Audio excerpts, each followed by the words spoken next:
우리가 오늘 읽었던 요한복음 이 3장의 본문은 뜬금없이 갑자기 세례 요한이 다시 등장합니다. 세례 요한은 우리가 요한복음 1장을 살필 때 예수를 증거하고 예수가 등장함으로 세례 요한은 사라졌어요. 그래서 요한복음 2장에도 보면 요한복음 2장이 시작되는 그 순간 예수님이 등장을 하죠. 그래서 가나 혼인집에서 예수님이 물로 포도주를 만든 사건이 기록이 됩니다. 그리고 3장으로 넘어오면 예수님이 니고데모라는 사람과 거듭남의 대화를 이어가면서 예수님의 이야기가 펼쳐지고 세례 요한은 흔적도 없이 자취를 감춥니다. 그런데 이 3장 끝자락에 와서 세례 요한이 등장을 해요. 요한복음 4장에도 보면 예수님께서 이 사마리아 수가성에 있는 여자, 그 여자를 수가성 우물가에서 만나서 그와 함께 영원히 목마르지 아니하는 생명수에 관한 대화를 나누어요. 이 성경의 흐름상 오늘 이 본문은 여기 기록되지 않아도 될 내용이옵니다. 어쩌면 이것이 빠지고 나면 훨씬 더 문장이 매끄러울 수도 있어요. 그런데 갑자기 여기 요한을 등장시키고 있습니다. 그 내용이 뭐냐? 요한과 예수님이 세례를 베풀었다라고 하는 내용이에요. 이미 우리가 알고 있는 내용인데, 그런데 이것이 뭐가 이렇게 중요해서 이 짧은 한 토막을 여기다가 삽입을 해 두었을까? 바로 이 구절 때문에 그렇습니다. 30절 때문이에요. 같이 한번 읽어볼까요? 시작. 그는 흥하여야 하겠고 나는 쇠하여야 하리라 하니라. 요한이 하는 말입니다. 예수님은 흥하여야 되고 나는 쇠하여야 하리라. 그리고 이어지는 31절에는 요한이 이렇게 말을 합니다. 위로부터 오시는 이는 만물 위에 계시고, 예수는 만물 위에 계시고 땅에서 나니 자기 자신은, 이 요한은 땅에 속하여 땅에 속한 것을 말하느니라. 하늘로부터 오시는 이는 만물 위에 계시나니, 예수가 만물 위에 있다. 나는 땅에 속하여 나는 땅에 있는 자다. 차원이 다르다 라는 이야기를 여기 하고 있는 거예요. 왜 이야기를 할까? 왜 이야기가 여기 삽입이 되어져야 될까? 지금 시점이 굉장히 중요합니다. 예수님이 사역의 무대에 공식적으로 등장을 했어요. 그리고 예수님이 세례를 베풀기 시작합니다. 그러자 세례 요한에게 세례를 받으러 나왔던 사람들이, 세례 요한을 주목했던 사람들이 모두가 다 예수님을 주목하고 예수님께로 몰려들고 있는 이 시점입니다. 이제 무게중심이 예수님께로 옮겨가고 있고 사람들이 예수를 주목하고 예수를 따르기 시작한 시점이에요. 이 시점에 이 본문의 내용을 통하여서 예수를 따르는 자가 기억해야 될 일, 이제 예수를 주목하는 자들이 무엇을 기억해야 되느냐, 어떻게 해야 참된 그리스도인으로 예수를 따를 수 있는가, 그 기초가 되는 말씀을 지금 이 본문을 통하여서 우리에게 가르치려고 하는 겁니다. 그래야 이제 예수를 따를 때, 이게 지침이 돼야 예수를 따라갈 때, 이것을 기본으로 해야 예수를 따라갈 때 제대로 예수를 따라갈 수 있고 건강한 그리스도인으로 살아갈 수 있다라는 것을 우리에게 가르치기 위한 본문이에요. 무엇을 기억해야 참된 그리스도인으로 예수를 제대로 따라갈 수 있는가?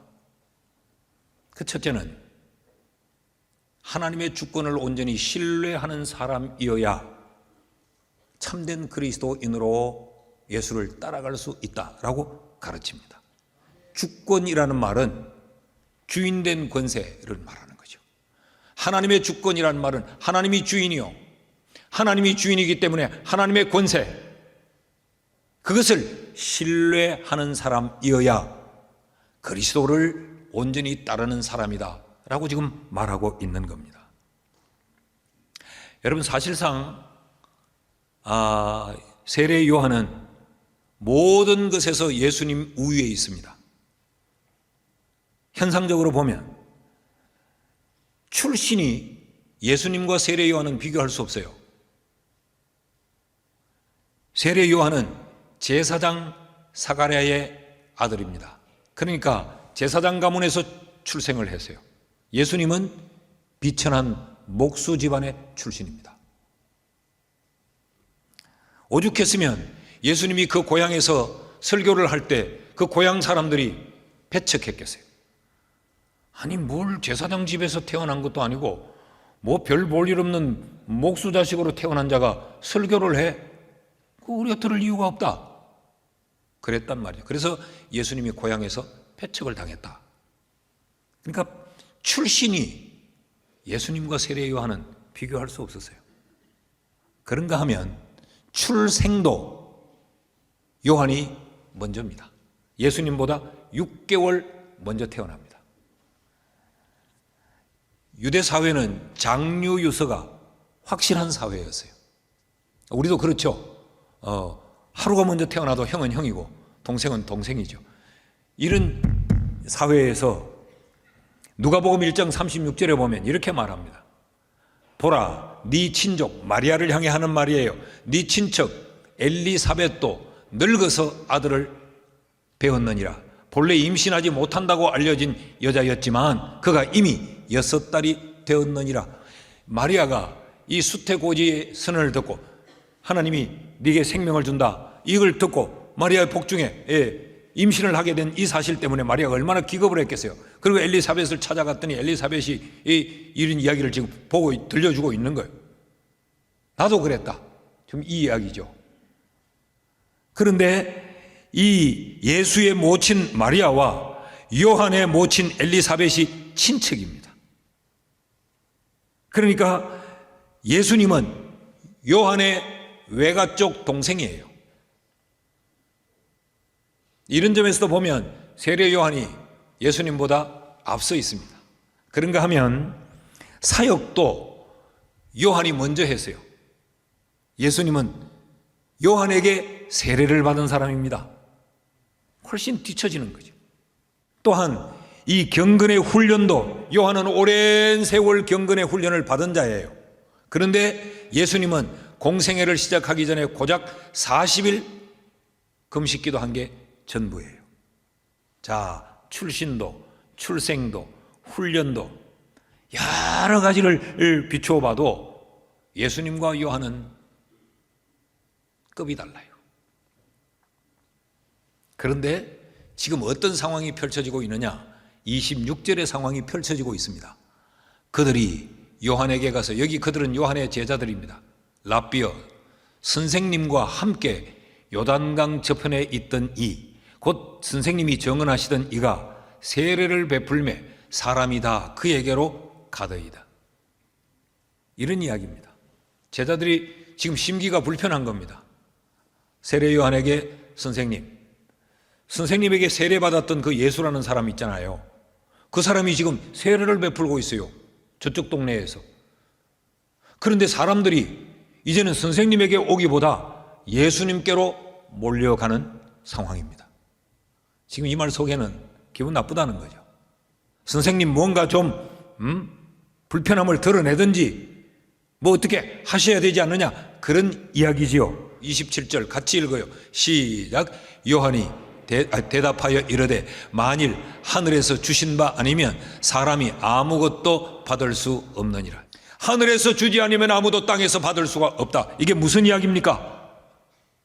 하나님이 예수님에게 그 권세를 주었다. 하나님이 주인이다. 하나님이 세우면 세워지는 거요. 하나님이 높이면 높아지는 거요. 하나님이 맡기면 그 일이 맡겨지는 것이지 우리가 거기 토를 달 수 없다. 그런 이야기. 지금 요한은 하나님의 주권을 인정하고 있습니다. 예수님이 세례를 베풀고 사람들이 예수께 몰려가는 것이 그게 하나님의 계획이다. 그게 하나님의 씁니다. 주인 되신 그 하나님이 자기의 권세로 지금 일을 그렇게 만드셨다. 이게 요한의 대답이에요. 요한은 철저하게 자기가 인생의 주인이 아니었습니다. 요한은 하나님을 주인 삼고 하나님이 하시는 일, 그 하나님의 권세에 전적으로 순종하며 신뢰하며 따라가고 있는 겁니다. 여러분, 이것이 예수를 주목하고 예수를 따라가는 자들이 반드시 기억해야 될 거라는 거죠. 참된 그리스도는 누구냐? 직분이 뭐냐가 중요한 게 아니요, 참된 그리스도인은 누구냐, 교회를 얼마나 오래 다녔느냐가 중요한 게 아니요, 참된 그리스도인은 우리의 주인이 하나님이요, 하나님이 하시는 그 하나님의 권세는 무조건 믿는다. 주권을 신뢰하는 자가 참된 그리스도인입니다. 여러분의 삶에 하나님의 주권을 전적으로 신뢰하는 신뢰가 있기를 주의 이름으로 축원합니다. 신앙이 뭡니까? 신앙이란 내 중심의 삶을, 내 주권을 하나님께로 옮기는 거예요. 신앙생활은 땅을 보며 땅에 파묻혀 땅의 것을 거머쥐고 살던 우리가 하늘을 바라보며 하늘의 것을 사모하고 하늘의 주권을 맡기고 사는 것, 그것이 신앙생활 아닙니까? 로마서 11장 36절을 보면요, 만물이 주에게서 나오고 만물이 주로 말미암고 만물이 주에게로 돌아감이라. 하나님의 주권을 이야기합니다. 하나님이 주이니까 만물이 하나님으로부터 나오고 만물이 하나님으로 말미암아 유지되고 만물이 결국은 어떻게 되느냐? 하나님의 뜻대로 하나님께로 돌아간다. 그러므로 그에게 영광이 세세에 있어야 한다. 믿으십니까? 하나님의 주권을 신뢰하는.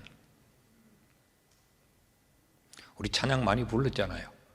내가 주인 삼은 모든 것 내려놓고 주님만 사랑해. 그 말은 하나님이 나의 주인입니다. 나는 주님의 권세를 신뢰합니다. 이 고백이단 말이죠. 골로새서 1장 16절 17절 말씀을 보면요, 만물이 그에게서 창조되되 하늘과 땅에서 보이는 것들과 보이지 않는 것들과 혹은 왕권들이나 주권들이나 통치자들이나 권세들이나 다 만물이 그로 말미암고, 하나님이 세우지 않으면 세워질 수가 없다는 거죠. 하나님이 허락하지 않으면 될 것이 없다는 거죠. 하나님이 주인이라는 거예요. 이것을 신뢰해야 진짜 백이 그리스도인이라는 거예요.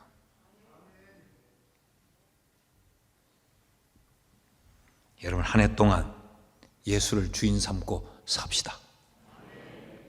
우리 인생의 리더십이 롤더십으로 바뀌어지기를 축복합니다. 둘째로, 참된 그리스도인, 그리스도를 따르는 우리가 반드시 기억해야 될 것, 요한이 가르치는 그 두 번째는 뭐냐? 우리의 생각대로 상황 따라 사는 삶이 아니고 사명을 따르는 사람, 그 사람이 바로 참된 그리스도인이다. 자, 22절에 보면 예수님께서 세례 사역을 시작하죠. 그 후에 예수께서 제자들과 유대 땅으로 가서 거기 함께 유하시며 세례를 베푸시더라. 예수님이 이제 세례를 본격적으로 베풀어요. 그럼 요한은 세례를 중단했나? 아니요. 요한도 역시 여전히 지금 세례를 베풀고 있습니다. 23절 말씀을 보면 요한도 예루살렘 가까운 곳에서 세례를 베풀고 있더라. 자, 그런데 요한의 전유물인 세례 사역을 계속하고 있는데 예수님이 또 세례를 베풀어요. 뿐만 아니라 4장 2절에 가보면 예수님의 제자들도 세례를 베풀고 있어요. 그래서 지금 제자들이 심기가 불편한 거 아니에요. 지금까지 광야의 스타는 요한이었어요. 예수님이 등장하기 전까지 모든 사람들이 요한에게로 몰려왔어요. 모든 사람이 요한만 주목해보고 있었어요. 그런데 이제 예수가 스타가 됩니다. 요한에게서 사람들의 이목이 예수에게로 옮겨가요. 무게중심이 바뀌어집니다. 그런데 이런 상황에서 요한의 제자들도 마음이 편치 못하는데 요한이 이렇게 고백합니다. 28절입니다. 같이 읽으실까요? 시작. 내가 말한 바 나는 그리스도가 아니요 그의 앞에 보내심을 받은 자라고 한 것을 증언할 자는 너희니라. 이게 당연하다는 이야기죠. 나는 예수가 아니다. 나는 그리스도가 아니다. 나는 그리스도를 증언하러 온 사람이다. 내가 그렇게 말하지 않았느냐. 그러니까 너희도 잡생각하지 말고 너희도 오히려 예수가 주인이요, 예수가 스타요, 예수가 메인이요, 이걸 너희가 말해라. 요한은 예수를 준비하러 온 자에 불과하다. 이걸 너희도 말을 해라 라고 요한이 지금 말하고 있습니다. 여기서 요한은 한 걸음 더 나아가요. 그 다음 절 29절 말씀을 보면요, 신부를 취하는 자는 신랑이나 서서 신랑의 음성을 듣는 친구가 크게 기뻐하나니 나는 이러한 기쁨으로 충만하니라. 무슨 이야기인가 하면, 결혼식에 신랑이 신부를 놓고 막 기뻐서 막 하면서 조화가 싱글벙글 하는데 그 모습을 보면서 신랑 친구들이 덩달아 기쁘다는 거죠. 내 친구가 저렇게 장가를 가서 신부를 맞이해서 저렇게 기뻐하니 우리도 기쁘다. 그것처럼 나도 예수님이 주목을 받고 사람들이 예수께로 몰려가는 걸 보니까 나도 기쁨이 충만하다. 어떻게 이럴 수 있어요? 여러분, 우리의 본성은 어떻습니까? 사촌이 논을 사면 배가 아픕니다. 우리에는 악한 본성이 있어서 미움과 시기와 질투가 있어요. 근데 요한은 그러지 않았다. 어떻게 이럴 수 있었을까? 요한은 사명을 따라 살았기 때문에 그렇습니다. 내 사명은 예수 그리스도의 오심을 준비하는 것이요, 내 사명은 예수를 증거하는 것이요, 그렇기 때문에 내가 증거한 그것으로 나는 만족하고 예수가 높임받아 나는 그게 오히려 기쁘다. 여러분, 28절 말씀을 다시 한번 띄워주시면요, 요한이 이렇게 말하잖아요. 내가 말했지 않느냐? 나는 그리스도가 아니라고. 내가 말하지 않았느냐? 나는 그의 앞서 보내심을 받은 자일 뿐이라고. 그러니까 나는 예수를 증언하는 것이 내 사명이었어. 예수가 얼마나 높임을 받느냐, 내가 얼마나 영광을 받느냐, 이게 내겐 중요한 게 아니야.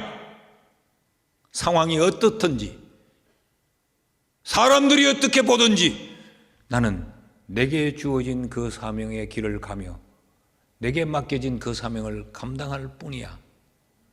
예수가 저렇게 높임을 받고 사람들이 예수께 몰려드는 거 보니까 나는 내 일을 잘한 것 같구만. 그게 나는 기뻐. 이게 요한이에요. 요한복음 1장 23절에 요한이 이미 말하지 않았습니까? 이르되 나는 선지자 이사야의 말과 같이 주의 길을 곧게 하라고 광야에서 외치는 자의 소리로다 하니. 세례 요한은 그 사역의 시작부터 나는 예수의 길을 준비하기 위하여 외치는 소리일 뿐이다. 나는 형상도 존재할 이유가 없고, 나는 사람 앞에 드러날 이유도 없고, 나는 사람들 앞에 높임을 받아야 할 이유도 없고, 나는 사람들 앞에 스타가 되어야 될 이유도 없다. 나는 소리로 사명을 받았다. 이게 요한이에요. 사랑하는 여러분, 우리도 사명자라는 사실을 아십니까? 우리는 사명자 이러면 목사들이나 사명자라고 생각해요. 목사도 사명자입니다. 우리도 사명자예요. 소명이라는 게 부르심이라는 이야기죠. 부르심은 목적 없는 부르심이 없어요. 부르심에는 다 이유가 있어요. 그 이유, 그 목적이 뭐냐? 그게 사명이에요. 이 일을 위하여 하나님은 우리를 불렀다. 이 일이 우리의 사명인 거죠. 그런 의미에서 우리 모두는 사명자예요. 한번 따라 하십시다. 소명은 사명이다. 소명은 사명 자체예요. 그래서 고린도전서 12장 29절에 이렇게 말합니다. 다 사도이겠느냐? 다 선지자이겠느냐? 다 교사이겠느냐? 다 능력을 행하는 자이겠느냐? 다 동일하지 않다는 거죠. 저마다 하나님이 부르신 부름이 다 다르다는 거죠. 예수님께서 이렇게 말씀하시지 않았는가요? 누구든지 나를 따라오려거든 자기 십자가를 지고 나를 따를 것이니라. 예수 지신 십자가를 지고 오라고 하지 않고 자기 십자가를 져라. 예수님의 십자가는 예수님에게만 주어진 사명이었어요. 예수를 따라오는 자는 자기 십자가를 지고 오라. 너희 각자를 향한 하나님의 계획이 있다. 그것이 너희의 사명이다. 그 사명을 모른 채 예수를 따라올 수 없다라는 얘기. 우리 인생의 최고의 가치는 뭐냐? 하나님이 내게 뭘 원하시는가? 하나님이 내게 뭘 맡기셨는가? 내게 주어진 사명을 발견하는 것이 최고의 가치입니다. 최고의 가치요. 지금 요한이 그런 거예요. 예수가 주목을 받는다. 이게 배가 아픈 게 아니고 내 사명을 내가 잘하고 있구나. 그래서 기쁨이 충만했다는 거예요. 사랑하는 여러분, 그러므로 우리 이 한 해 살면서 남과 나를 비교하지 맙시다. 그래서 위축될 이 필요도 없습니다. 부러워할 이유도 없습니다. 나를 향한 하나님의 계획이 있고 내가 감당해야 될 사명이 있기에 나는 그 길을 가는 것 뿐이에요.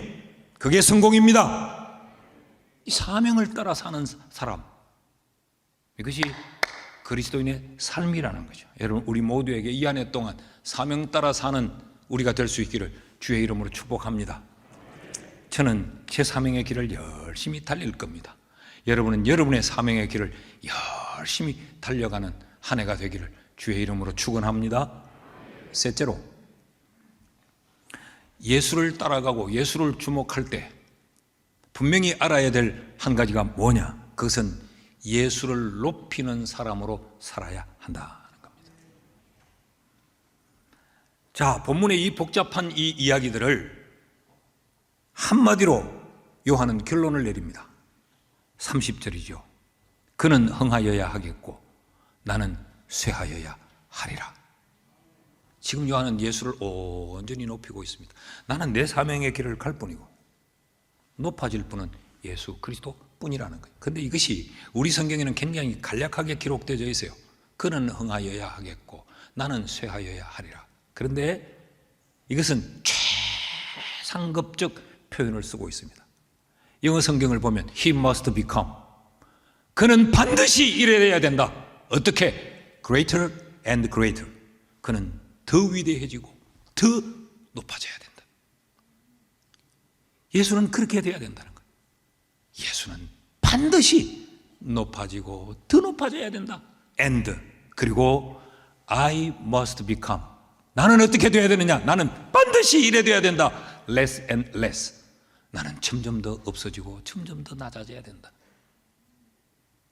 이게 요한의 고백이에요. 왜 그러냐? 바보냐? 믿지는 장사인데 왜 그래야 되느냐? 여러분, 예수가 우리의 구세주이기 때문에 그렇습니다.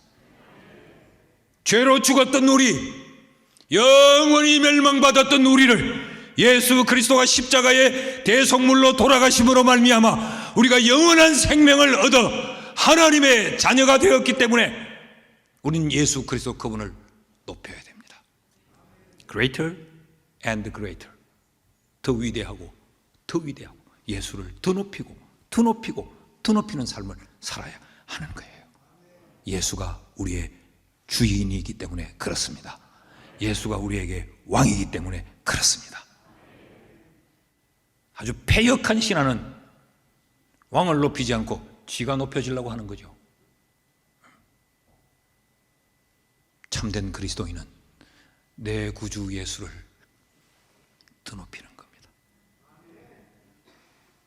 이것이 성도가 살아야 될 신앙의 삶입니다.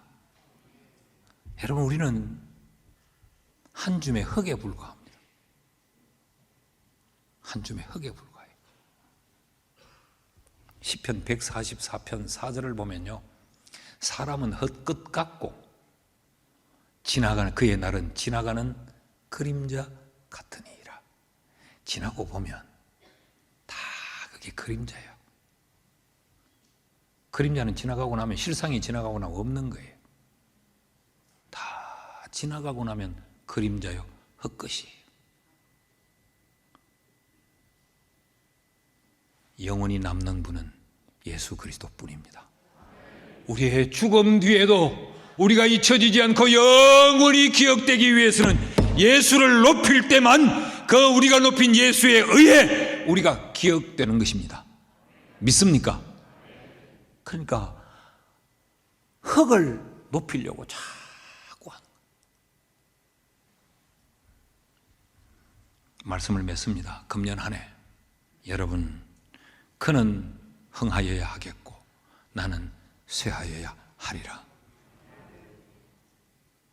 이런 결심으로 이 한 해를 살 수 있기를 축복합니다.